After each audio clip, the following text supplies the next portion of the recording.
रवि एक छोटे से गांव में रहता था। गांव के चारों ओर घना जंगल था।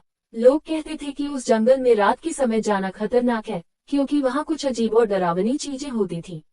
एक दिन रवि ने अपने दोस्तों के सामने दावा किया कि वह उस जंगल में रात बिताने से नहीं डरता। दोस्तों ने उसका मजाक उड़ाया, लेकिन रवि ने ठान लिया कि वह जंगल में जाकर दिखाएगा।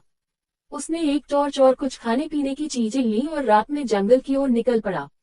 जंगल में घुसते ही चारों ओर अजीब सी सन्नाटा छा गया। रात गहरी होती जा रही थी और हवा की हल्की हल्की आवाज से पेड़ हिल रहे थे। अचानक रवि को किसी के चलने की आवाज सुनाई दी। उसने टॉर्च की रोशनी उस दिशा में डाली, लेकिन वहां कोई नहीं था। उसका दिल तेजी से धड़कने लगा। कुछ देर बाद रवि को लगा कि कोई उसके पीछे पीछे चल रहा है। उसने मुड़कर देखा, लेकिन अंधेरे में कुछ दिखाई नहीं दिया। डर अब उसके अंदर गहराने लगा था। अचानक उसकी टॉर्च बंद हो गई। अब वह पूरी तरह से अंधेरे में था।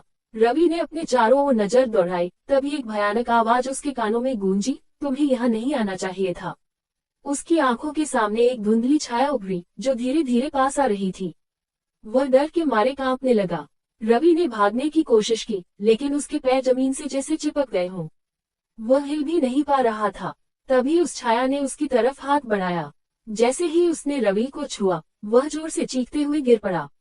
अगली सुबह गांव वालों ने रवि को जंगल के किनारे बेहोश पाया।